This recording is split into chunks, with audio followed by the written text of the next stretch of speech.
everyone, and welcome to A Story of Swords, the podcast mostly about bookish stuff. I'm Karina Pereira, and today I am talking about the pressure to read more, especially in the last few months.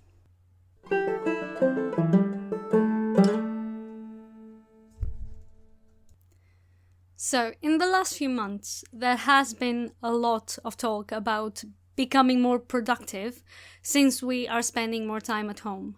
There are tweets going around about how Shakespeare wrote King Lear, King Lear during his quarantine, and everybody is saying, well, if you haven't made something because you didn't have the time and you don't do it now that you do have the time, then the lack of time was just an excuse. And honestly, I find those posts that they kinda look like they're motivational, but for me they just seem to be shaming people into doing something, especially in a time when our heads are already full from everything that's going on, the news, the uncertainty, not knowing when things are going to go back to normal, if they ever will go back to normal. So I think it's unfair and in, ill faith to call out people like this. And of course, as a book reader, you want to read more and more. Like most of the times you have a to be read pile kind of looking at you that you try to ignore. And with the quarantine, because you have more time, you also think that you have a duty to read more. And something has happened to me like in the last few months, because I had like 2 jobs at the beginning of March. I'm still working at the bookstore, and the job that I got at the cafe was terminated at the time because they didn't need me anymore since the cafe was closed. I was still in proof time, so basically they just stopped my contract without having to give any kind of explanation for it. I've been spending more time at home, and yet in April I read 1 book in print and I listened to 1 audiobook. And the thing is, I can't even say that I don't enjoy being home or that this whole corona situation has been heavy on my head, because it hasn't. I've just been the same as before. I enjoy staying home. Now I have, of course, more time to dedicate myself to other things that I like, but when it came to reading, I found it very difficult to pick up a book. And I can't really explain exactly why. But I think the main reason was because there was this idea and this pressure put on me, by myself, that I had to read more because I had more time, because I was more at home. And I didn't want to miss out on all the books that I wanted to read, because I have a bookish account and every week there are new books that I see people talking about and that I want to read. And I think the single pressure to read more kind of made me read less. I didn't have the motivation. I also picked up books that maybe were not the best choices for a time in which I already have this pressure on me. And I ended up going back to the fact that it's not just about the corona, and it's not something that happens right now. As soon as something seems a bit mandatory, and as soon as I start feeling the fear of missing out too much, it works against me. Sometimes, for example, Goodreads challenges don't work the best way. My Goodreads challenge for this year, and it has been for the last 2 or 3 years, is 40 books. Last year, I read 90 books, but if I put my Goodreads challenge at, let's say, 70 books, I'm going to feel pressured to read books, and it's not going to be fun anymore, because that's the point. The point of reading, unless you're reading academically, unless you're reading to study, if you're reading for fun, the point of reading is exactly that, to have fun. If you're going to pressure yourself to read books just because you want to read more and not because you enjoy the books you're reading, then it's going to take the fun away from you, and it's going to be contraproducent.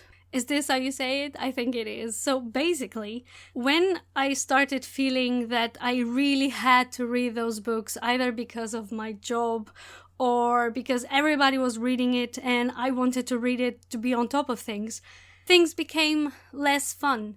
And in the last few weeks, I kind of had to stop a little bit and tell myself, you are going to read what you can. You are going to continue reading the books that you can read at this time, that your mind kind of can comprehend and take fun out of it.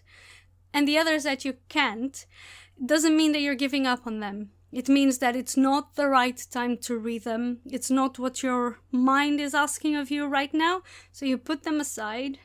The to be read pile will be there in a few months, in years, whenever you're ready for those books.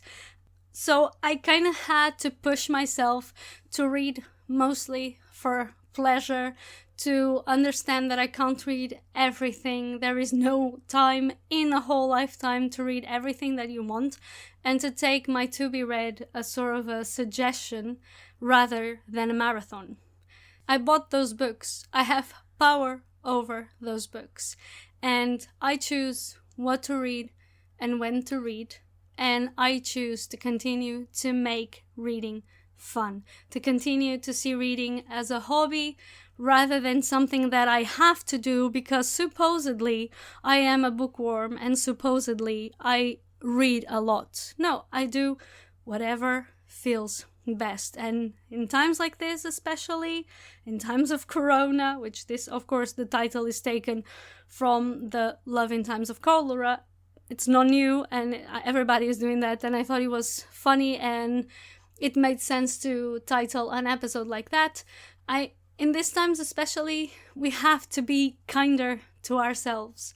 We have to understand that even if we are okay with being at home, even if it's not a heavy load on us not to be able to go outside as much, it is still a time when you are going to pick up small things from here and there, and they're not regular times. Even if you feel very normal, they are not normal times. So I kind of decided that from now on, I am going to read again for fun.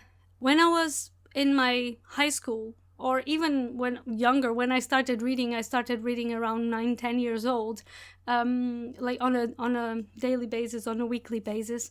I really enjoyed just going to the library, and I had no idea what I was going to pick up because I didn't have an internet connection. So every time that I went to the library, I kind of went without having any idea of what I wanted to read, and I would just pick up a book, know nothing about it, take it home, just read the blurb, and if it appealed to me, then I would read it. And in a sense, I do miss that. I miss picking up books without the knowledge that is now behind me, because I see, like I said, I see books everywhere. So it's very difficult for me to pick up a book without being fully aware of what I am picking up. I still get books that I take from the bookstore that simply get my attention for some reason, either because I really like the cover or I find the blurb interesting. But in a sense, I think it's so nice to still have, which I don't, but it's so nice to have the naivety to be completely unaware of the things you love, of the surroundings of the things you love, and just go for them because it feels right at the time.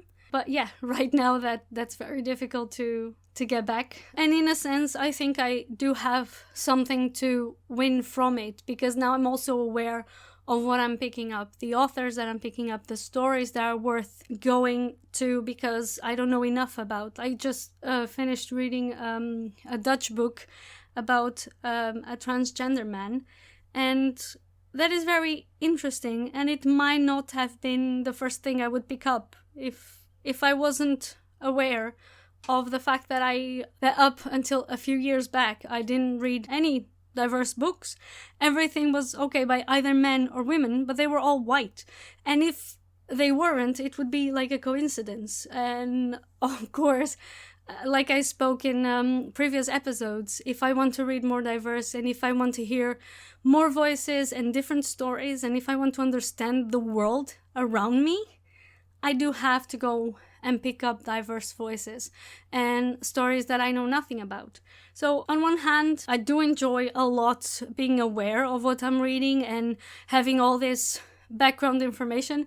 On the other hand, it's really nice to just go for things that you know nothing about without being influenced by anyone. Because let's face it, there's nothing better than picking up a book just because nobody told you anything and then finding a pearl of a book and being able to recommend it to your friends saying, I found this, okay? I found this, which is a bit what I feel with BBC Sherlock. We don't talk about the last season, but I picked that up by myself. Nobody told me you should watch this series, and it's something that you feel very yours because you discovered it. It's not that it's not nice when someone recommends you a book and you read it and you love it, because then you can actually discuss the book with a person, but it's so much better, or it's so great to be the one to say, I found it, nobody gave it to me, and now I'm passing it on to other people. But yeah, I just want to say that everybody should really just be enjoying things, doing the best you can, or not even the best you can, do what you can, and that's already enough. For extraordinary situations and circumstances, extraordinary measures. If you're finding it hard to read at this time, if you feel guilty because you're home, like let's say every day of the week, and you are taking a month to read one book, that's perfectly normal. You should not feel guilty about your reading habits, about your productivity right now. Pick books that you enjoy. If you are on a reading slump right now, just try one book and another book. That's what I usually do, and that's what usually works for me, and I recommend people to do that. If you are in a reading slump and you pick a book and another book and nothing works for you, continue to pick up books. Just give up on things that aren't bringing you joy. I'm gonna sound a bit like Marie Kondo right now, but just pick up books that bring you joy, and the ones that don't bring you joy, just put them aside, because there will be a time in which you will be able to pick them up back again. And honestly, when I was in my 20s, until I was in my 20s, I would never not finish a book. If I picked up a book, I would finish that book even if it took me a year. But after a few years, like my late 20s, I was just like, you know what? I'm getting older and I have no time for this. So life is too short to be too stubborn, not give up on a book that is not offering you anything, that you are just going to except maybe rage. You know, like a lot of books really make me angry. And actually, you can see that on Wrecked, the bonus episode, because I'm going to talk a lot of bad stuff about books that I didn't enjoy at all, but muddle through the end, because sometimes you kind of enjoy the writing and you think this is going to go somewhere, so I'm going to muddle through. But some books didn't grant me anything, so right now I don't continue with books that I don't like. Even for my book club, I'm part of a book club since January. We have been meeting online. There was one book, An Unkindness of Ghosts, that I couldn't finish. I had time to finish it, but I just got past middle and I decided, you know what, this is not going to work. I'm still going to the meeting because I really enjoy seeing people talk about the book, but I'm just not going to continue. And again, don't feel pressured to read things that you don't like. Don't feel pressured to read 5 books in a month now that you have more time and you were able to read 10 in a month that you were super busy. Read for fun so that it continues to be fun. And that's all I wanted to put out there today. I have made some adjustments to my podcast. I am going to do my best now to be more consistent in publishing episodes. I will always publish every other week, so every fortnight on a Monday. Today is the first Monday I'm publishing a podcast. In 2 weeks, there will be a bonus episode, and then 2 weeks after that, a regular episode. You get the gist. So I hope this way it will be also easier for you to follow the podcast and to know when the podcast is coming out. I have been having a lot of fun doing this actually, even though I haven't got any comments on my Instagram account or anything regarding the podcast. But if you are one of the listeners, I hope you are enjoying it. And if so, please don't forget to subscribe, to leave a comment. And if you want to come and talk to me, you can find me on various social platforms, mostly on Instagram. And you can get all my links on linktree/Karina Pereira. And I'll talk to you in 2 weeks. See you then!